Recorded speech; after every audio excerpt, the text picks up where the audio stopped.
বিয়ের ৩ বছর অতিবাহিত হলেও স্বামীর ঘর রেখে শাশুড়ির ঘরে রাত কাটাতে হয় প্রিয়তাকে। এটা নিয়ে শুরুতে তার আক্ষেপ না থাকলেও দীর্ঘদিন হলো স্বামীর সান্নিধ্য পেতে মন ছটফট করে। বিয়ের পর কোন নারী বা স্বামী থেকে দূরত্ব বজায় রাখতে চায়, অথচ তার তাই করতে হচ্ছে।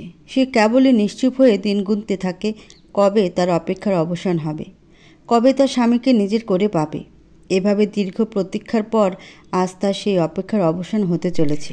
তাই কয়েকটি শাড়ি নিয়ে রান্নাঘরে শাশুড়ির কাছে যেতে নেয় পছন্দ করে দিতে, কিন্তু যাত্রাপথে দরজার বাহির থেকে একটি কথা শুনে থমকে গেল সে। তার শাশুড়ি বিচলিত হয়ে বলছেন, তায়েব তো বিদেশ থেকে চলে আসছে মেজ বউ, বাড়িতেও পৌঁছে গেল বলে, অথচ ছোট বৌমাকে ওর বলা কথাগুলো এখনও বুঝিয়ে বলতে পারলাম না। ও বাড়ি ফিরে আবার গণ্ডগোল পাকাবে না তো? শাশুড়ি মায়ের বিচলিত কথার জবাবে সুমি নির্লিপ্ত কণ্ঠে বলে, ঝামেলা তো করতে পারি আম্মা। আপনার ছোট ছেলে যে গোয়ার, বাড়ি ভর্তি মানুষজন তো মানবে না। তার চেয়ে না হয় ছোট যাকে কথাগুলো বলে দেন। জবাবে তিনি ইতস্তত করে বলেন, কিন্তু বৌমাকে এসব কী করে বলি বলো তো? তুমি একটু আমার হয়ে ওকে বলে দেবে? বুঝিয়ে বলো, ও যেন ভেঙে না পড়ে। দরজার আড়ালে দাঁড়িয়ে শাশুড়ির এমন কথা শুনে প্রিয়তার পিলে চমকে উঠল। সন্দেহের উদ্রেক হলো হৃদয়ে। তাকে কি জানাতে বলেছে তার স্বামী, যা বলতে তার শাশুড়ির এত দ্বিধা? আর তা না জানালে হুট করে হট্টগোলের কথাই বা আসছে কেন? বাই এনি চান্স কোনো অপ্রীতিকর ঘটনা ঘটেনি তো? সে শুনেছে বিদেশে গিয়ে ভিসা সংক্রান্ত জটিলতায় ভুগে অনেককে বিয়ে করতে হয়। তাইবও এমন কিছু করেনি তো? পরে সেই মেয়ে দেশে নিয়ে ফিরেছে। প্রশ্নটা মনে আসতেই নিজস্ব পৃথিবী চুরমার হয়ে গেল তার। মাথা ভন ভন করে ঘুরতে লাগলো, দম বন্ধ হয়ে আসতে চাইল বিশ্রীভাবে। এমন কিছু হলে সে সইবে কীভাবে? চোখ ছাপিয়ে কান্না এলো তার, কিন্তু মনকে বুঝ দিল এমন কিছু তো নাও হতে পারে। বিস্তারিত না জেনে কষ্ট পাওয়া বোকামি। সে কোনো মতে নিজেকে সামলে নিয়ে কান সজাগ রেখে তাদের কথোপকথন শুনতে লাগলো। কানে বাজল সুমির আঁতকে ওঠা কণ্ঠের জবাব, না মা, আমি কিছুতেই এসব বলতে পারবো না। ছোট যা তার স্বামী আসবে বলে আজ 7 দিন হলো নিজের ঘর গোছাচ্ছে। পুরো ঘর গুছিয়ে নিজেও এখন সাজগোজ করতে বসেছে। এই আনন্দিত মুখের উপর কি করে এসব বলবো আমি? ওই ছোট্ট মনকে ভাঙার সাধ্য আমার নেই। কথাটা বলে মন ভার করল সুমি। যা ভাঙার তা এমনি ভাঙবে সুমি, হয়তো আগে অথবা পরে। তাই বলে তখন তো প্রিয়তা ঠিকই সব জানবে। মাঝখান থেকে এসব বললে কোনো ঝামেলা হবে না। তাই এত ইতস্তত না করে সরাসরি তাকে গিয়ে বলে দাও তায়েব তার সাথে সংসার করতে চায় না। সে যেন তার নিজের সীমা মেপে চলে, পারলে বাবার বাড়ি চলে যায়, ঝামেলা শেষ। তরকারিতে লবণ ছিটিয়ে পাশ থেকে হেয়ালি করে কথাটা বলল উপমা। সম্পর্কে প্রিয়তার বড় যা হয় সে। উপমার এমন হেয়ালি মিশ্রিত উত্তর শুনে তার দিকে কটমট করে তাকান জামেলা বানু। অভিব্যক্তিতে স্পষ্টতর ফুটে ওঠে তিনি বড় ছেলের বউর কথায় সন্তুষ্ট নন। প্রত্যুত্তরে তিনি বিরক্ত কণ্ঠে বলে ওঠেন, কি বলছো তা বুঝে বলছো তো বড় বউ? কথাটা এভাবে বলা যত সহজ, বৌমাকে গিয়ে বলা অত সহজ নয়। মেয়েটা কতদিন হলো স্বামী ফিরবে বলে আনন্দে আছে, ঘরদোর সাজিয়ে নিজে সাজতে বসেছে। এখন এটা শুনলে তার কি হবে সেটা ভেবেছ? শাশুড়ি মায়ের কথায় বিরক্ত হয় উপমা। সাদৃশ্য শব্দ উচ্চারণ করে বলে, উফ আম্মা, যেখানে সে আর আমাদের কেউ হয়ে থাকছেই না, সেখানে তার চালচুলোর কথা ভাবার কোনো প্রয়োজন আছে বলেন? আপনার ছেলে দিয়ে ছেলের বউয়ের সাথে সম্পর্ক, আপনার ছেলেই তো তাকে মানছে না, তবে তাকে নিয়ে ভাবনা কিসের? জবাবে গম্ভীর কণ্ঠে জামেলা বানু বলেন, ভাবনার বিষয় তো আছেই উপমা। তায়েব যদি সত্যি প্রিয়তাকে ছেড়ে দেয় তবে ছাই পড়বে এই বংশের ইজ্জতে। আমাদের শ্বশুরদের এই বংশে কোনো ছেলে 2-3 বিয়ে করে সংসার করা স্বাভাবিক ঘটনা, কিন্তু কেবলমাত্র দ্বিতীয় বিয়ে করবে বলে আগের বউও তালাক দেওয়া কোনো সহজ ঘটনা না। এই বাড়ির নিয়মে তা নেই। এই ঘরে একবার যে মেয়ে পা রাখে সে সারা জীবনের জন্য রাখে। এখন চাইলে কি সেই নিয়ম পাল্টানো যাবে? আমরা মুরব্বি হয়ে এসব কিভাবে মেনে নিব বলো? শাশুড়ি মায়ের কথার প্রতিক্রিয়া স্বরূপ সায় মেলায় সুমি। অপরদিকে কোনো রূপ বিলম্ব না করে উপমা বলে ওঠে, যুগ বদলাইছে আম্মা, আগের খেয়েই ধরে থাকলে কি চলবে বলেন? তাছাড়া এসব নিয়ম আপনারা ধরে রাখতে চাইলেও আপনার ছেলে যে তা রাখবে না তা ভালো করেই জানেন। প্রিয়তাকে ডিভোর্স দেওয়া যেমন বাড়ির লোক মানবে না, তেমনি তাকে ডিভোর্স না দিয়ে আমার বোন নীলিও তায়েবকে বিয়ে করবে না। সে সাফ বলে দিয়েছে সতীনের ঘর করা তার পক্ষে অসম্ভব ব্যাপার। তাই তায়েবকে প্রিয়তাকে ডিভোর্স দিতেই হবে। তাই দেরি না করে তাকে জানিয়ে দেন। দেবরজি এতদিন পর এসে ঝামেলা লাগাক তা ভালো দেখাবে না। দরজার বাইরে দাঁড়িয়ে এসব শুনে আকাশ থেকে পড়ার জোগাড় হলো প্রিয়তার। কোথাও যেন বাজ পড়ল মনে হলো। তার বর তবে দেশে ফিরে তাকে ডিভোর্স দিয়ে অন্য কাউকে বিয়ে করার প্ল্যান করেছে, আর এসবকে নীরব সমর্থন করে চলেছে সবাই। সে আর সহ্য করতে পারল না, পা ফেলে এগিয়ে গেল ঘরে। ওকে দেখে জামেলা বানু ও সুমি ভরকে গেল। তরিত মুখ শুকনো করে ফেললেন জামেলা বানু। উপমার মাঝে কোনো হেলদোল দেখা গেল না, বরং বিজয়ের হাসি হাসল সে। প্রিয়তার হাতে 3টি শাড়ি ঝুলছে, যা পছন্দ করে দেওয়ার জন্য সাথে এনেছিল সে। শাড়িটা হাতে ধরে রেখে কাঁপা কাঁপা গলায় সে জিজ্ঞেস করল, মা, আপনারা যা বললেন তা কি সত্যি? উনি সত্যি আর আমার সাথে সংসার করবেন না বলেছেন? প্রিয়তার প্রশ্নে অসহায় চোখে তাকান জামেলা বানু। মুখ গলিয়ে কোনো শব্দ উচ্চারণ করতে পারেন না সে। বিবেক টনটন করছে তার। মেয়েটার মনের উপর দিয়ে বয়ে যাওয়া ঝড় যেন নিজ চোখে দেখছেন তিনি, যার বিধ্বস্ততা তার চোখে মুখেও ফুটে উঠেছে। তিনি বেশ বুঝতে পারছেন মেয়েটা সব কথা শুনেছে, কিন্তু সে যে দরজার বাইরে ছিল এটা তিনি বুঝতে পারেননি। তীব্র অনুশোচনায় 2 চোখের দৃষ্টি নামিয়ে ফেললেন তিনি। কিছু সময় নীরব থেকে প্রিয়তা সুমির দিকে তাকিয়ে বলে ওঠে, সে কি সত্যি এ কথা বলেছে ছোট ভাবি? সে সত্যি নীলি আপুকে বিয়ে করবে জানিয়েছে? জবাবে মাথা নুয়ে ফেলল সুমি। এদের নীরবতাতেই উত্তরটা লুকানো ছিল। তবুও উপমা পাশ থেকে তার ভদ্র ভাষায় আড়ালে লুকিয়ে রাখা বিষদার দেখিয়ে বলল, সত্যি না মিথ্যা তা না হয় নিজ চোখেই দেখো তুমি। আমার বোন নীলি আর তায়েব যখন একসাথে বাড়ি ঢুকবে তখনই উত্তরটা পেয়ে যাবে আশা করছি। কথাটা বলে কেমন করে হেসে উঠল উপমা। তা দেখে উত্তেজিত হলো প্রিয়তা। বিয়ের পর থেকেই উপমার কটু কথা শুনে চলতে হচ্ছে তাকে। তার ছোট বোনের স্থানে প্রিয়তা এই বাড়ির বউ হওয়ার ব্যাপারটা উপমা মেনে নেয়নি কখনো। উপমার আশা ভঙ্গ হয়েছে, এর জন্য এমন করেছে ভেবে এতদিন নীরবে এসব সহ্য করে গিয়েছে সে। হয়তো একদিন সব ঠিক হবে ভেবেছিল, কিন্তু আজ এমন অবস্থায় রাগে তার শরীর জ্বলে উঠল। জবাবে সে বলল, ও, আপনার বোন তাহলে এখন এই উদ্দেশ্য হাসিলে নিজের লেজ এগিয়ে দিয়েছে, তাই না? সাথে করে নিয়ে আসবে তাকে, তো বেশ আনুক, কিন্তু আমার অপরাধটা কি সেটা না আমি শুনেও যাচ্ছি না এই বাড়ি ছেড়ে। এক সময় তো নীলি আপুকে রিজেক্ট করেই তিনি আমাকে বিয়ে করলেন, এখন আবার সেই নীলি আপুর জন্যই আমাকে ছাড়বেন? কারণটা কি তার জবাব আমার জানতে হবে না? উত্তেজিত হয়ে কথাগুলো বলে প্রিয়তা। তার কথায় উপমা সহাস্যমুখে বলে, মানুষ একবার ভুল করে কাদায় পা ফেলেছে বলে যে সেখানে পা ডুবিয়ে রাখবে তা তো নয় ছোট যা, বরং কাদা থেকে পা তুলে তাড়াতাড়ি ধুয়ে ফেলাটাই মানুষের কর্ম। তাইবও তাই করছে। আমার বোনকে রিজেক্ট করে তোমাকে বিয়ে করার মতো ভুলটা সে অনেক আগেই ধরতে পেরেছে, তাই তো দেশে ফেরার আগে নিজের জীবনের ভুল শুধরে নিতে চাইছে। তুমি বরং আর অপমানিত না হয়ে এখন নিজের বাড়ি ফিরে যাও। নিজের স্বামীকে অন্যের সাথে দেখে সহ্য করতে পারবে না। আপনার আর দরদ দেখানো লাগবে না। নিজের জ্ঞান আমার আছে। কি করব না করব তা আমার ব্যাপার। বোনকে তো লেলিয়ে দিয়েছিলেন আমার সংসার ভাঙতে, এবার শান্তি তো। দাঁতে দাঁত চেপে এসব বলে প্রস্থান করে প্রিয়তা। তার কথায় ক্রুদ্ধ হয় উপমা, কিন্তু জবাব দেওয়ার সুযোগ পায় না। প্রিয়তা ততক্ষণে চলে গিয়েছে।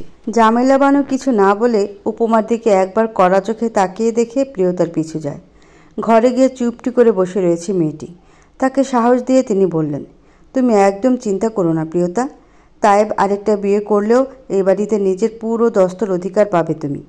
আমি এখনও মারা যায়নি, আর আমি থাকতে এই বাড়ির চৌকাঠ থেকে কেউ উচ্ছেদ করতে পারবে না তোমাকে। কথাটা বলে প্রিয়তার কাঁধে হাত রাখলেন তিনি। জবাবে প্রিয়তা মুখ গম্ভীর করে বলল, আপনার ছেলে যদি সত্যি অন্য কাউকে বিয়ে করে তবে এই বাড়ি থাকার বিন্দু মাত্র ইচ্ছে আমার নেই আম্মা। সতীনের ঘর করার শখ আমারও নেই, তবে আমি থাকতেও অন্য নারীতে জড়ালো কেন? আর যদি এমনটাই করবে তবে আমাকে বিয়ে করলো কেন? এই জবাব আমার চাই। আমার জীবন নিয়ে তো এত সহজে কাউকে খেলতে দিব না আমি। জবাবদিহি করতে হবে এর জন্য। এমনকি আপনারা যদি সায় দেন আপনাদেরও পস্তাতে হবে বলে দিলাম।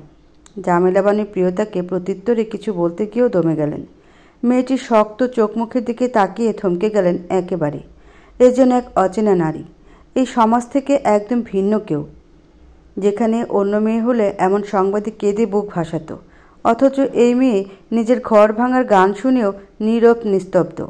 জামেলার হঠাৎ করে মনে হলো সব যেন পাল্টে গিয়েছে, এই দুনিয়াও বদলে গিয়েছে। আগের রীতিনীতি পোড়ার গন্ধ তার নাক ছুঁয়ে দিল যেন। সে কেবল ফ্যাল করে চেয়ে রইল। বরের পাশে আধুনিক পোশাকে সজ্জিত নীলিকে দেখে হৃদয় ভেঙে খান খান হয়ে যায় প্রিয়তার। যে মানুষটার অপেক্ষা সে 2 বছর ধরে অতি যত্নে তিলে তিলে ভালোবাসার প্রাসাদ সাজালো, তা মুহূর্তেই চুরমার হয়ে যায়। তার আঘাতে হৃদয়ে রক্তক্ষরণ হয়, চোখ দুটো ঝাপসা হয়ে আসতে চায়, কিন্তু সেসবকে আশকারা দেয় না সে। যে মানুষ তার ভালোবাসার প্রাসাদে সানন্দে আগমন না করে দূর থেকে ভাঙার অস্ত্র নিয়ে ফিরেছে, সে মানুষের জন্য তার চোখের মূল্যবান পানি ফেলবে না সে, বরং তাকে ভাঙতে কেউ ইট ছুঁড়ে মারলে সেও উল্টো পাটকেল ছুঁড়ে দিবে। মন ভাঙা সব যন্ত্রণাকে উপেক্ষা করে সে নির্লিপ্ত সুরে বলে ওঠে, দেশে ফিরেই দেখছি হবু বউয়ের আঁচল ধরে ঘুরঘুর করা শুরু করেছেন। এয়ারপোর্ট থেকে সঙ্গে হলো নাকি? প্রিয়তার প্রশ্নে তায়েব তার সামনে দাঁড়ানো তার বধূর দিকে পূর্ণ দৃষ্টিতে তাকালো। কেমন অগোছালো ভঙ্গিতে দাঁড়িয়ে আছে মেয়েটি। তারপর নীলিকে দেখল সে আসবে বলে নিজেকে কত পরিপাটি করেছে নীলি। নিজের বউ ও হবু বউয়ের মাঝের ফারাক নিজের চোখে আবারও ধরা পড়ল তার। সে প্রিয়তার প্রশ্নের জবাব না দিয়ে কেবল ক্লান্ত সুরে বলল, আমার বিশ্রাম দরকার আম্মু। হয়তো কোনো কথা আমি শুনতে চাচ্ছি না। মানুষজনকে তাদের সীমা বুঝিয়ে দাও। কথাটা বলে গটগট করে নিজের ঘরে চলে গেল তায়েব। সেদিকে তাকে ক্ষীণ হাসি হেসে নীলি পাশে থেকে বলে ওঠে, ফর ইউর কাইন্ড ইনফরমেশন, আমি এয়ারপোর্ট থেকে নয় ইউকে থেকেই তার সঙ্গী হয়েছি। আমিও যে তার সাথে সেখানে পড়তে গিয়েছিলাম ভুলে গিয়েছ? সে যেতেই পারো। তা তোমার বর এটা কি বলে গেল বলো তো? তবুও তুমি কিসের আশা এখানে আছো? কোনো স্বার্থটার্থ অবশিষ্ট আছে কি? নাকি আমাদের বিয়ে নিজ চোখে দেখে বাড়ি ফিরতে চাও, কোনটা? কথাটা শুনে প্রিয়তা ব্যঙ্গ করে জবাব দেয়, এতটা দুর্দিনও আমার আসেনি আপু, যে কোনো কিছুর আশায় থাকতে হবে। ওসব স্বার্থের আশা তো আপনাদের থাকে। আর রইল আপনাদের বিয়ে দেখা। করছেন তো দ্বিতীয় পাত্র বিয়ে, এটা তো এত খুশি হয়ে দেখার কিছু নেই। কথাটা শুনে তেলে বেগুনে জ্বলে ওঠে নীলি। দাঁতে দাঁত চেপে বলে, তোমার কথার এই স্ত্রীর জন্যই তাই ছাড়তে চাইছি তোমাকে। স্বামীকে সম্মান করতে জানো না, অভদ্র মেয়ে মানুষ। প্রিয়তা আবার তাচ্ছিলের হাসি হেসে বলে, আমি আসলে অভদ্র মেয়ে মানুষ। আসলে কি বলুন তো, অন্যের জামাইয়ের পিছনে পড়ে থাকার মতো ভদ্রতা শেখা হয়নি আমার। বাবা মা বেঁচে নেই তো, এসব কে শেখাবে? কথাটা বলে নীলির বাবা মাকে এক পলক দেখে সেখান থেকে প্রস্থান করে প্রিয়তা। এই কালনাগিনীর মুখ আর দেখতে চায় না সে। এমনিতেও সব বিষয় উঠেছে, নিজেকে হালকা করার জন্য একটু সময় দরকার। অপরদিকে নীলি তার যাত্রাপথে অবাক হয়ে তাকিয়ে থাকে। প্রিয়তা যে কথার পৃষ্ঠে কথা বলতে শিখে গিয়েছে তা আর তার জানা ছিল না। নিজেকে ধাতস্থ করে নিয়ে নিজেদের ফ্ল্যাটের দিকে যাত্রা করে নীলি। একই বিল্ডিংয়ের 5ম ফ্লোরে তাইবা ও 7ম ফ্লোরে নীলিমা থাকে, তাই একসাথেই এতদূর আসতে পেরেছে তারা। সময়টা ভালোই কেটেছে, কিন্তু বাসার সামনে এসে মুডটা নষ্ট হয়ে গেল। 2 বছর বিদেশ থেকে আরও একটা উচ্চ ডিগ্রি অর্জন করে দেশে ফিরেছে তায়েব। তাকে দেখতে এখন এ বাড়ির নিকট আত্মীয়দের ভিড়। সেই ভিড়কে উপেক্ষা করে তায়েবের রুমে 2 পক্ষের মুরব্বীরা জড়ো হয়েছে। প্রিয়তার পক্ষের মুরব্বী বলতে কেবল তার বড় ভাই উপস্থিত আছে। তাদের আলোচনার বিষয়বস্তু তায়েবের হুট করে এমন সিদ্ধান্ত নেওয়ার কারণ। বড়দের মাঝে প্রিয়তা নিজে কোনো কথা বলল না। তার হয়ে তার বড় ভাই বোনের স্বামীর মুখোমুখি দাঁড়িয়ে গম্ভীর কণ্ঠে জিজ্ঞেস করে, তুমি আসলে কি চাইছো বলো তো? এসব কি করছো তুমি? বিয়েটা কি ছেলে খেলা নাকি? একবার ইচ্ছে হচ্ছে তো বিয়ে করলে, আবার মন চাইছে ছাড়তে চাইছো। এগুলো কি ধরনের ছেলে মানুষই খেলা? তার কথার বিপরীতে তাই ভাবলিশহীন কণ্ঠে জবাবে বলে, আমি কোনো ছেলে মানুষই করছি না, বরং বাস্তব যা তাই বলছি এবং করছি। তার এমন গা ছাড়া ভাব রাগান্বিত করে তোলে প্রিয়তার ভাইকে। এবার সে রুষ্ট কণ্ঠে বলে, তো তোমার এই সে বাস্তবটা কি তায়েব? অন্যের জীবন নিয়ে খেলা? কিন্তু তুমিও জেনে রাখো, আমার বোনকে নিয়ে খেলা এত সহজ নয়। তায়েব এবার পূর্ণ দৃষ্টিতে প্রিয়তার ভাই প্রান্তর দিকে তাকায়। গম্ভীর হয়ে বলে, আমি কারো জীবন নিয়ে খেলছি না প্রান্ত ভাই, এটা আপনিও ভালো জানেন। আমি বরং মুক্তি দিচ্ছি তাকে। বিয়ের পর 1 বছর আমি এই বাড়িতে ছিলাম। 1টা বছর তো কম সময় নয়, অথচ তার মাঝেও তার সাথে আমার বনিবনা হয়নি। সে আমাকে একটা বার স্পর্শ অবধি করতে দেয়নি, বরং পালিয়ে বেরিয়েছে। এভাবে কখনো সংসার হয় না। কোনো পুরুষ এভাবে থাকতে পারে না। আমিও আর এভাবে মানিয়ে চলতে পারবো না। আমার এখানে থাকলে তারও যেহেতু কষ্ট হবে, তাই তাকে ডিভোর্স দেওয়া যুক্তিযুক্ত মনে করছি। আর আমি নীলাকে বিয়ের সিদ্ধান্ত নিয়েছি বছর 2 আগেই। সে শিক্ষিতা, স্মার্ট ও আধুনিকা। আমরা দুইজন একই প্রফেশনের। তার চেয়ে বড় কথা, আমি বিবাহিত হওয়া সত্ত্বেও সে আমাকে বিয়ে করতে রাজি। সে আগে থেকেই আমাকে ভালোবাসে। এর চেয়ে বেটার অপশন আমি আর একটা পাবো না। এটাই বাস্তবতা। এইসব শোনার পর বিষাক্ত এক অনুভূতি গন্ধ পেল প্রিয়তা। লোকটার প্রতি সব অনুভূতি ক্ষণকালের জন্য উবে গেল তার। শুধুমাত্র দৈহিক সম্পর্ক হয়নি বলে আরেকটা বিয়ে করবে? সে তো তখন ছোট ছিল, এসব ভয় পেত। পাওয়াটা অস্বাভাবিকও নয়। এত কিছু জ্ঞান কি এই লোকের নেই? এমন মানুষের সাথে সংসার করার, নিজের অধিকার রাখার ইচ্ছেটাও উবে গেল। যেখানে সম্মান নেই সেখানে জোর করে ঘর টিকিয়ে রাখার মানে হয় না। তাই তো একদম নীরব হয়ে রইল সে। এদিকে তায়েবের কথাটা শুনে বৃতৃষ্ণায় মুখ ছেয়ে গেল জামেলা বানুর। মায়ের সামনে মুখে কোনো লাগাম নেই। এ কেমন ছেলে পেটে ধরেছেন তিনি? রাগে ঘোত ঘোত করে তিনি বলেন, এ কথা তোর আগে মাথায় ছিল না?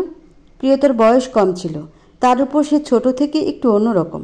আমরা তাকে বিয়ে করার আগে 1000 বার বারণ করে বুঝিয়েছিলাম তোকে। তখন তো কিছু মানিসনি, জিদ করে মেয়েটাকে বিয়ে করলি তখন। আর এখন সে ওকে ছাড়তে চাইছিস? আমাদের কথা না হয় নাই ভাবলি। সে কি খেলার পুতুল? বাপ মা মরা মেয়ের ডিভোর্স হলে তার কি হবে সে খেয়াল আছে? আচ্ছা মানলাম প্রিয়তার সাথে তোর বনিবনা হয়নি কখনো, তোর আর মানিয়ে নেওয়া সম্ভব না।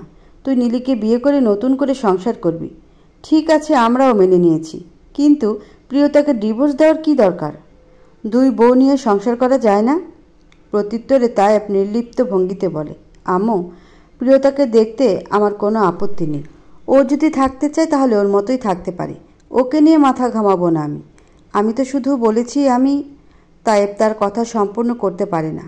তার আগেই নীলি প্রতিবাদ করে বলে, কিন্তু আমার আপত্তি আছে এতে। আমি কখনোই সতীনের সংসার করব না। হয় সে মেয়েকে তুমি ডিভোর্স দেবে, না হয় আমি তোমাকে বিয়ে করব না। অন্য মেয়ে খুঁজে নিও তুমি। জামেলা বানু নীলের দিকে চোখ বড় করে তাকিয়ে বলে, এ কি কথা মেয়ে? বিবাহিত ছেলেকে বিয়ে করবে আর সতীনের সাথে ঘর করতে পারবে না? তায়েব যখন তোমাকে স্বেচ্ছায় বিয়ে করতে চাইছে, তখন তুমি তায়েবের প্রথম গুরুত্ব হয়ে থাকবে। প্রিয়তা কেবল থাকার মতো একটা ঘর পেল। মেয়েটার এই হলেই ঢের, তাতেও আপত্তি? প্রান্ত এবার তার ছেলের হাসি এসে বলে ওঠে, তার বড়ই যখন অন্য কারো হতে চলেছে, তখন তার উছেলায় আমার বোনের ঘর দিয়ে কি হবে আন্টি? তার থাকার জন্য তার ভাইয়ের বাড়ি অবশিষ্ট আছে। বরবিহীন ঘরে তার থাকতে হবে না। প্রান্তর এমন কথায় তার দিকে দৃষ্টি দেয় সবাই। হুট করে তার এমন কথা বেশ চমকে দিয়েছে তাদেরকে। জামেলা বানু সকুচিত দৃষ্টিতে প্রিয়তার দিকে তাকিয়ে বলে, তুমি কি বলো? চলে যেতে চাইছো? প্রিয়তা ধাতস্থ কণ্ঠে বলল, জি আম্মা, এখানে থেকে বিনা পয়সায় নাটক দেখার শখ বা সময় কোনোটাই আমার নেই। তার চেয়ে নিজেকে গুছিয়ে নিতে সময় দেওয়া দরকার। প্রিয়তার স্বীকারোক্তি অবাক করে দিল সবাইকে। একটু আগেও যে প্রিয়তা নিজ অধিকার ত্যাগ করে এ বাড়ি থেকে কোথাও সরবে না বলেছিল, ক্ষণকালের ব্যবধানে সেই বলছে এ ঘর তার চাই না। প্রিয়তার এমন কথায় উপমাও অবাক হয়ে গেল। প্রিয়তা ও তার ভাই যে হুট করে নিজের সিদ্ধান্ত বদলে ফেলবে, এটা ভাবেনি সে নিজেও। তারা তো ভেবেছিল মেয়েটির যাওয়ার জায়গা নেই বলে এখানেই মাটি খামচে পড়ে রইবে, যেভাবে ঠিক এতদিন পড়েছিল সেইভাবে। কিন্তু তাদের সে ভাবনা যেন ভুল প্রমাণিত হলো প্রান্তর কথায়। বড় বড় চোখ করে তারা তাকিয়ে রইল। কেবল নির্লিপ্ত তায়েব চোখ ফিরিয়ে নিল। তার ভাব ভঙ্গিতে স্পষ্ট এমন কিছু হবে সে নিশ্চিত ছিল। পুত্রবধূর উত্তরে নীরব হয়ে যায় জামেলা। এমন একটা পরিস্থিতি যেখানে তার ছেলে মেয়েটাকে রাখতে চায় না, সেখানে সে ঠিক কী বলবে বুঝেও পায় না। নিজ স্বামী হয়ে এভাবে ভরা আসরে বলেছে এই মেয়েকে দিয়ে সে সুখী নয়। একটা মেয়ের জন্য এমন পরিস্থিতি যে কতটা কষ্টকর তা তিনি নিজে কখনো উপলব্ধি না করলেও আজ স্বচক্ষে দেখতে পাচ্ছে যেন। এতেই নিজেকে কেমন অসহায় লাগছে তার। জামেলা বানুর কেবলই মনে হচ্ছে যদি তার ক্ষমতা থাকতো তবে সে সব ঘটনা পিছিয়ে দিত, ঘটনার মোড় টেনে থামিয়ে দিত বছর 3 আগে, যেখানে তাই প্রিয়তাকে বিয়ে করে কত সন্তুষ্ট চিত্তে ছিল, সব সময় বউকে কাছে পাশে রাখতে চাইতো। তার প্রিয়তা তার থেকে পালিয়ে বেড়াতো। এসব দেখে তখন কতই না বিরক্ত হতেন তিনি, অথচ এই অবেলার স্মৃতিতে ওসবই মধুর ঠেকছে। মনে হচ্ছে দিনগুলো ফিরে আসুক, অথচ যে দিন একবার যায় তা কখনো ফিরে আসে না। যদি আসতো তবে সবাই যে তার ভুলগুলো মুছে ফেলত।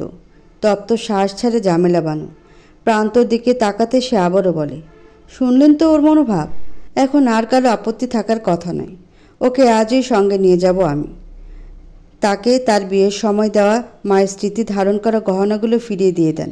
সাথে আজই সব মিটমাট করে নেওয়ার প্রয়োজন। কথাটা বলে আরও চোখে তায়েবের দিকে তাকালো প্রান্ত। লোকটি এখন অভাবেই বিছানায় বসে রয়েছে।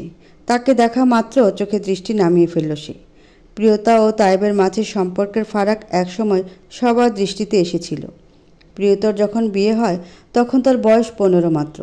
ওই বয়সে গ্রামের অনেক মেয়ে সংসারে জড়িয়ে গেলেও প্রিয়তা স্বামী বুঝত না, কেবলই তার থেকে পালানোর বাহানা খুঁজত। তার আকাশ ভালো লাগতো, বাতাস ভালো লাগতো, ভালো লাগতো ঝুম বৃষ্টিতে ছাদে ভিজবে। মাঝে মাঝে তার কড়া রোদও দেখতে ভালো লাগতো। এই শহরের আনাচে কানাচে বিকেল নামা মন ভরে দেখতে ভালো লাগতো তার। অথচ তার স্বামী চাইতো প্রিয়তা এসব রেখে তার সান্নিধ্যে থাকুক। আর 5-10টা স্বামী যেমন চায় ঠিক তেমন, যেটা প্রিয়তার জন্য অসহ্য লাগতো। ভয় পেত সে তাইবকে।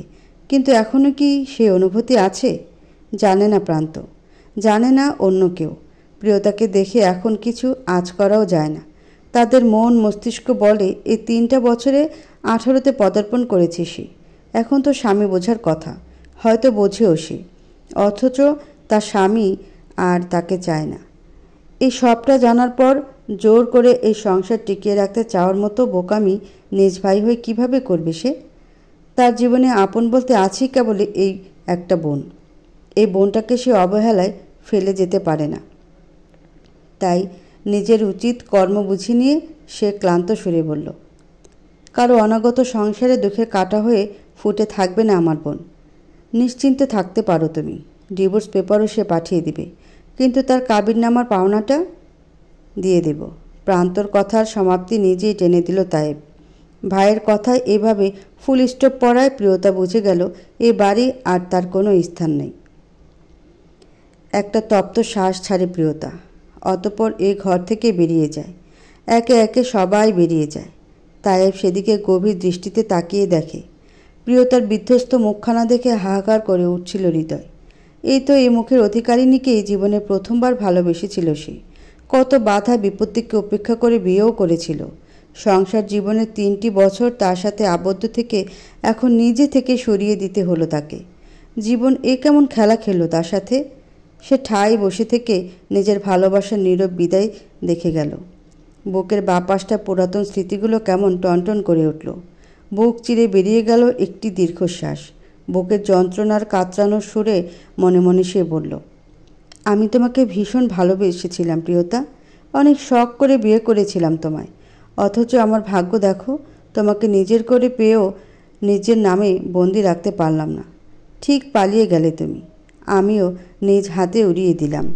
তায়েব বিদেশ যাওয়ার পর এই 2টা বছর এক বিছানায় কাছে পাশে থেকে তুমি আমার মেয়ে হয়ে উঠেছিলে মা। এটা তুমি রাখো, আরেক মায়ের স্মৃতি হিসেবে রাখো।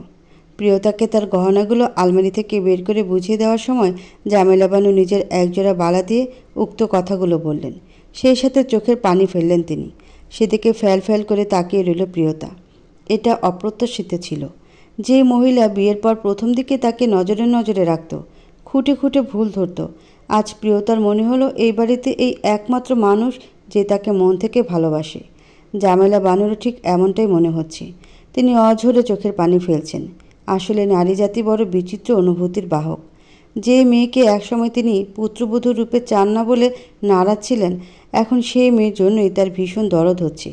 তিনি এই মুহূর্তে প্রিয়তাকে জড়িয়ে ধরে বললেন, তোমাকে এ বাড়িতে আনতে না চাইলেও কখনো ওই বাড়ি ফিরিয়ে দেব ভাবিনি আমি, অথচ ভাগ্য দেখো আজ তাই করতে হচ্ছে। তবে তোমার সাথে আমার সম্পর্ক দূর হবে না কখনো। মায়ের ছায়া হিসেবে দূর থেকে হলেও আমাকে কাছে পাবে তুমি। অনেক বড় হও তুমি, জীবনে অনেক সুখী হও। আমার ছেলের সাথে থাকতে না পারলে অন্য স্বামীর ঘরে সুখী হও, আমি দোয়া দিলাম তোমাকে। এমন আরও কত কী বলে গেলেন তিনি। প্রিয়তা নীরবেই সব শুনে গেল। অন্য স্বামীর ঘর কথাটা কানে বজ্রপাতের ন্যায় আঘাত হানল। সে সত্যি কি কখনো দ্বিতীয় বিবাহে আবদ্ধ হবে? এত কিছুর পরও পুরুষ জাতিকে বিশ্বাস হবে তো তার? জানে না প্রিয়তা। সে কোনো জবাবও দিল না, কেবলই লেপ্টে রইল মাতৃতুল্য শাশুড়ির বুকে। সে যাওয়ার সময় শাশুড়ি মায়ের হাত ধরে নিচু সরে বলল, ছোটবেলায় নিজের মাকে হারিয়েছিলাম মা। সংসারের এই 3 বছরে আপনাকে পেয়ে মনে হয়েছিল মায়ের অভাব ঘুচে গিয়েছে। আপনি আমাকে নিজ সন্তানের মতো ভালোবেসেছেন, কখনো কখনো শাসনও করেছেন। আমি যদি উত্তরে কোনো কষ্ট দিয়ে থাকি আমাকে ক্ষমা করবেন। ভালো থাকবেন মা, আসি। কথাটা বলে বেরিয়ে আসে সে। সাথে পিছনে জামেলা বানু এগিয়ে আসে। ড্রয়িং রুমে এগিয়ে আসতেই দেখতে পায় সুমি কাচুমাচু করে দাঁড়িয়ে আছে। ওকে দেখে এগিয়ে যায় প্রিয়তা। ভ্রু কুঁচকে বলে, কিছু বলবে ভাবি? প্রিয়তার প্রশ্নে সুমি সকুচিত দৃষ্টিতে তাকায়। মলিন কণ্ঠে জিজ্ঞেস করে, চলে যাচ্ছই তাহলে? জবাবে প্রিয়তা নির্লিপ্ত কণ্ঠে বলে, ভাবি। যার উছিলায় এ বাড়ি থেকেছি সে মানুষটাই যখন চায় না আমি এখানে থাকি, সেখানে যুদ্ধ করে তো আর টিকে থাকা যাবে না। সুমি জবাবে দ্বিধা করে বলে, কিন্তু তুমি তো বললে নিজের অধিকার ছাড়বে না। তুমি না গেলে তো জোর করে কেউ তোমাকে ডিভোর্সও দিতে পারবে না। আর ডিভোর্স না হলে তোমার বরের নীলির সাথে বিয়েও হবে না। সুমির এহেন কথায় দুঃখ মিশ্রিত হাসি দেয় প্রিয়তা। অতঃপর দাঁত দিয়ে নিজের ঠোঁট কামড়ে বলে, এসব করতে হলে তো ওনার সাথে যুদ্ধ করতে হবে। সে যুদ্ধ করে আমি জয়ী হয়ে গেলেও পরবর্তীতে কি কোনো ফায়দা হবে বলো? সুমি এবার ক্যাবলার মতো চেহারা করে বলে, তোমার সংসার তো টিকে যাবে, এর চেয়ে আর বড় কোনো ফায়দা হয় বলো? জবাবে তাচ্ছিলের হাসি হাসে সে। অতঃপর দায়সারা কণ্ঠে বলে, যুদ্ধ করে স্বাধীনতা অর্জন করা যায় ভাবি, কিন্তু যুদ্ধ দ্বারা একে অপরের সাথে আবদ্ধ হয়ে সংসার করা যায় না। এভাবে যুদ্ধ করে সংসার টিকালে পরবর্তীতে আমার জীবন অতিবাহিত করা কঠিন হয়ে যাবে। বিচ্ছেদের পর সুখে বা দুঃখে একা ভালো থাকা যায়, কিন্তু অন্যের মাঝে এভাবে জোর করে এমন পরিস্থিতিতে সংসার টিকিয়ে ভালো থাকা যায় না। আর আমি চাইও না এভাবে থাকতে।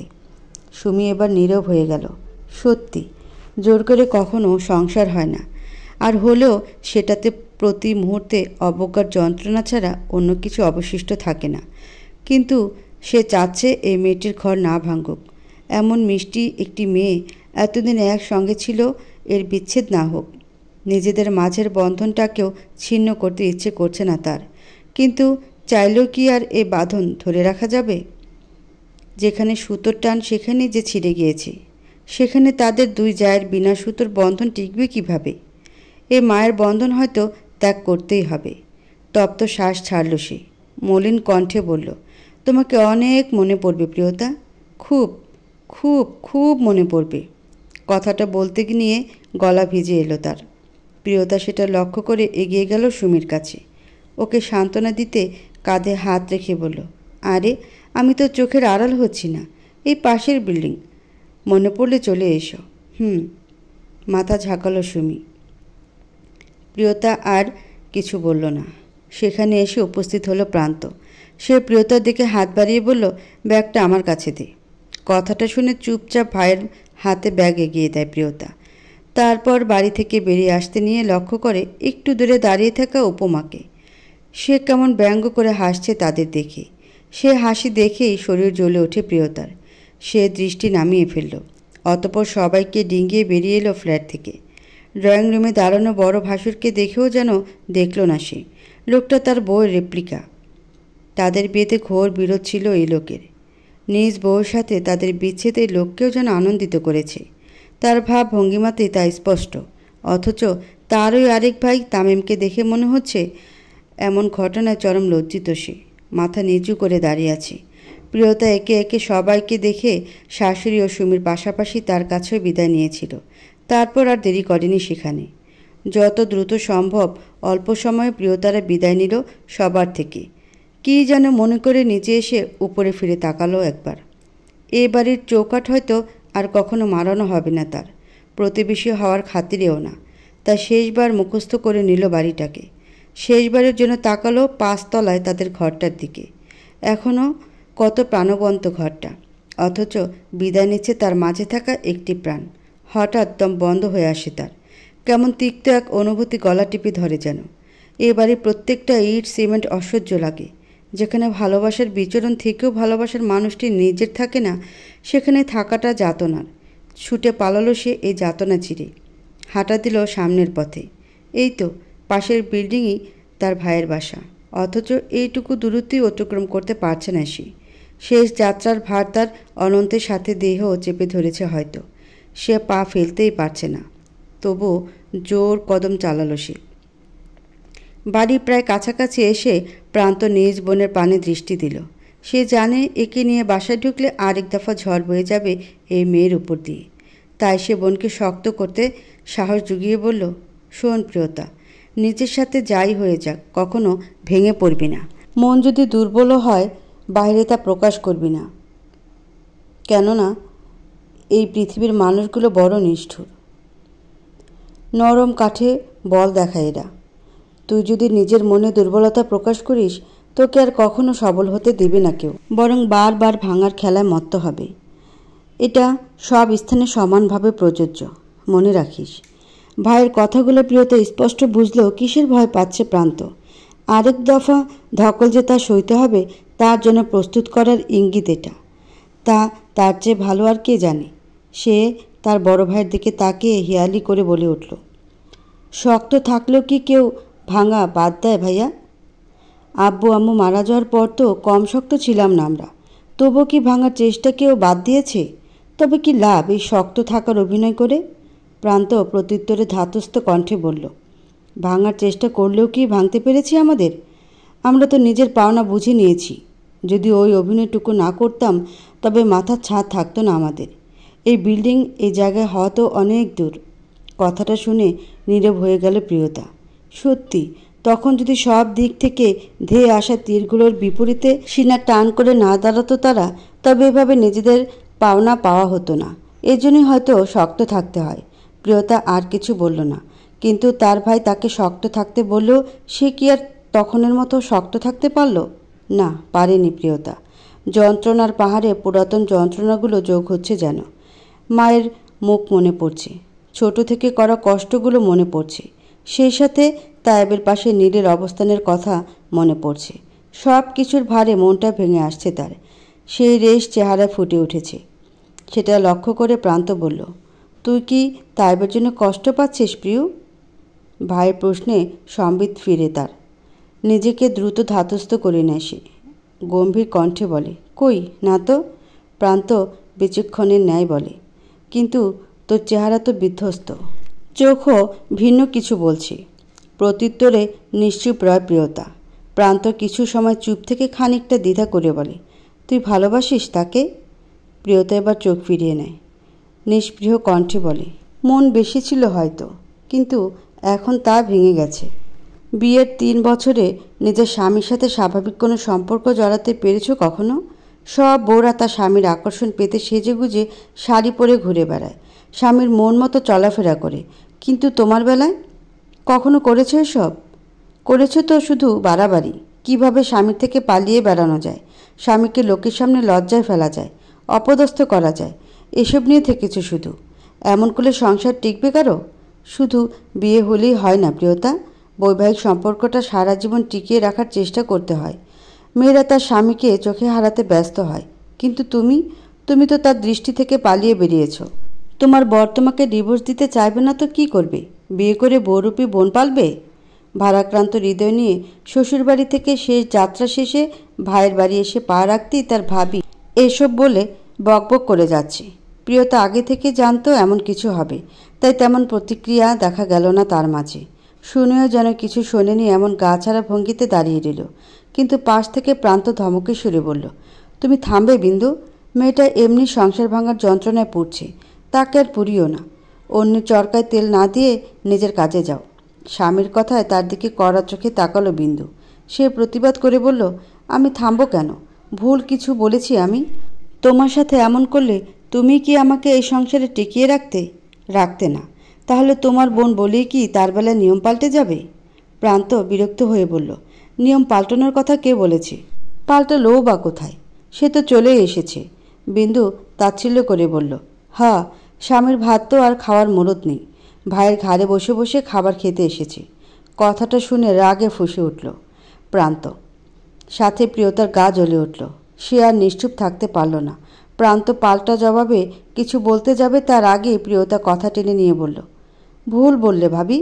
আমি আমার ভাইয়ের টাকায় খেতে আসিনি, উল্টো আমার টাকাও ভাঙিয়ে খাচ্ছ তোমরা। আমার আব্বুর তো কম ছিল না, আর কমও নেই।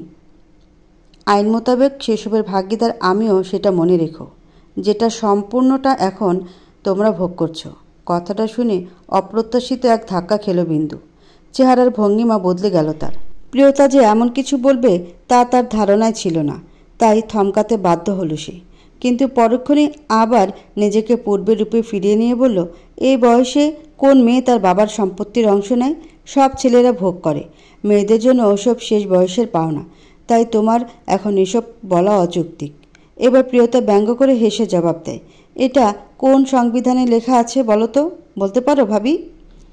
আমার জানা মতে তো বাবা মারা যাওয়ার পরে সব সম্পদের ওয়ারিশ আমি হয়েছি।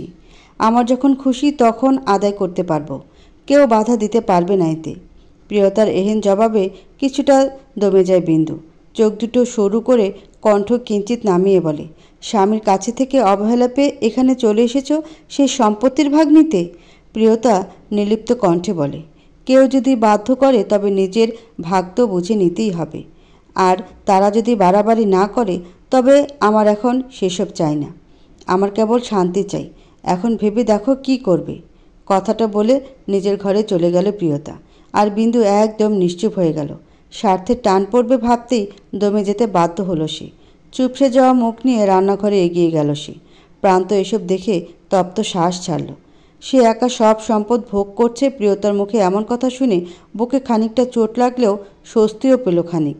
সে নিজেই তো প্রিয়তাকে শক্ত হয়ে সব আঘাত প্রতিহত করতে বলেছিল। প্রিয়তা তো এই জন্য এসব বলল। সে যেভাবেই হোক তাতে সফল হয়েছে এই ঢের। প্রান্ত জানে এসব না বললে বিন্দু এত সহজে থামত না। আর এসব শোনার পর বিন্দুও আর প্রিয়তাকে নিয়ে বাড়াবাড়ি করবে না, তার সাথে খারাপ আচরণও করবে না। এত সম্পত্তির দখলদারিত্ব কেই বা ছাড়তে চায়? এর চেয়ে ভালো সে ননদকে মেনে নিল। একটা দীর্ঘশ্বাস ফেলে নিজের ঘরটায় চলে এসেছে প্রিয়তা। দরজা খোলাই ছিল। সে দেখতে পেল সেও বাড়িতে যাওয়ার সময় যেখানে যেভাবে যেটা রেখে গিয়েছিল কোনো কিছুই তেমন নেই। নিজের মতো করে গুছিয়ে নিয়েছে বিন্দু। এমনকি ফার্নিচারগুলোরও জায়গা বদল হয়েছে। এখানে সে সবটাই বিন্দুর আধিপত্য তা বোঝাতেই যেন এই চেষ্টা। প্রতিবারই এমনটা করে বিন্দু। প্রিয়তা আসবে কেবল গেস্টের মতো এটা বুঝিয়েই ছাড়ে। প্রিয়তা কাবাট খুলে দেখল সেখানেও বিন্দুর কাপড় চোপড় স্থান পাচ্ছে। সে সেগুলো এক পাশে সরিয়ে নিজের ড্রেসগুলো রাখার জায়গা গুছিয়ে ফেলল। তারপর সঙ্গে নিয়ে আসা সব কিছু গোছাতে শুরু করলো। সব কিছু নিজের সুবিধা মতো গুছিয়ে গোসল সেরে বিছানায় গায়ে এলিয়ে দিল সে। কিছুটা বিশ্রাম দরকার। এই বিশ্রাম নেওয়ার সুযোগে মস্তিষ্ক লাই পেয়ে উঠল। আবারও যন্ত্রণাময় ঘটনাগুলো টেনে টেনে স্মৃতিরূপে সজাগ করে দিল নিজ দায়িত্বে। সেই স্মৃতির দহনে চোখে জ্বালা করে উঠল প্রিয়তার। এই চোখেই তো সে কাউকে নিয়ে স্বপ্ন সাজালো, বুক উজাড় করে ভালোবাসলো। অথচ এই চোখেই এখন যন্ত্রণার বিচরণ। প্রিয়তার দু চোখ ছাপিয়ে যন্ত্রণারা উপচে পড়ল। সারাদিন শক্তের খোলসে আবদ্ধ থাকা কন্যা নরম হয়ে এলো। ভেঙে পড়ল তাকে সোজা করে রাখা মিথ্যা কাঠামো। অঝরে কাঁদতে লাগলো সে। কেন বারবার তার সাথে এমনটা হচ্ছে? তার প্রাপ্তির খাতাই কেন শেষ পর্যায়ে এসে প্রতিবার শূন্য হচ্ছে? সে তো সবসময় খুব যত্নে জীবনের সমীকরণ মেলাতে চায়। তবে কোথায় তার ভুল থাকে? সে জানে এবারের ঘটনা তার ভুল হিসেবে কোনটা সবার দৃষ্টিতে পড়ে। তার ভাবির কথাগুলো একজোটে ভুল হিসেবে উপস্থাপন করবে সবাই। কিন্তু সেগুলো কি আসলেই ভুল? ওইটুকু বয়সে যখন সে স্বামীই বুঝতো না স্বামীর মনোরঞ্জন করতো কিভাবে। এটা মানুষজন কেন বুঝছে না, তাইবেই বা কেন বোঝেনি? নিজেই নিজেকে প্রশ্ন করে সে, কিন্তু কোনো উত্তর পায় না। কেবল দু চোখ বেয়ে পানি গড়ায়। চোখের পানি ও মনের দুঃখ একাকার হয়ে যায়।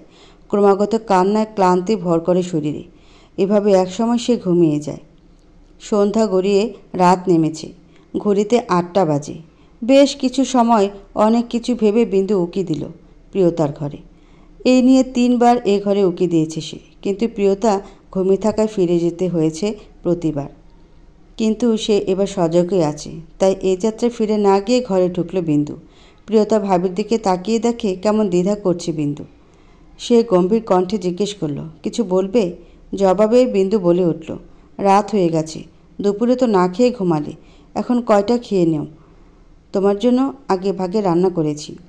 বিন্দুর দিকে তাকিয়ে মিথ্যে হাসি দিল প্রিয়তা। বিন্দুর কণ্ঠ এখন একদম নরম। সে বুঝে গেল তখনের দেওয়া ডোজ কাজ করেছে। মানুষ আসলে শক্তের ভক্ত আর নরমের জম। সে তখন শক্ত হয়েছে বলে বিন্দু এত নরম হয়েছে। সে দাতস্থ কণ্ঠে বলল, যাও আসছি। কথাটা বলে হাদিস বইটা রেখে উঠল প্রিয়তা। এখানে এসে কষ্টগুলো বুকে চেপে ধরেছিল তার, তাই মন না চাইলেও হাদিস বই নিয়ে পড়তে বসেছে সে। সামনের বছর তার HSC পরীক্ষা, কিন্তু তখন বিষাদের মুহূর্তে একাডেমিক বইগুলো সঙ্গে নিয়ে আসার কথা মাথায় ছিল না। সেগুলো নিয়ে আসলে হয়তো একাডেমিক বই নিয়েই বসত।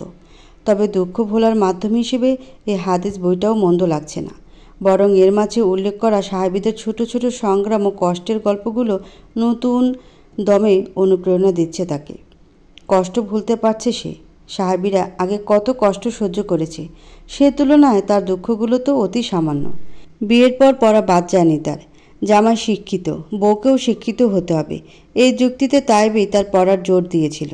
বিয়ের পর সংসারের কাজ তার উপর না চাপিয়ে পড়াশোনাটা চাপিয়ে দিয়েছিল তার স্বামী।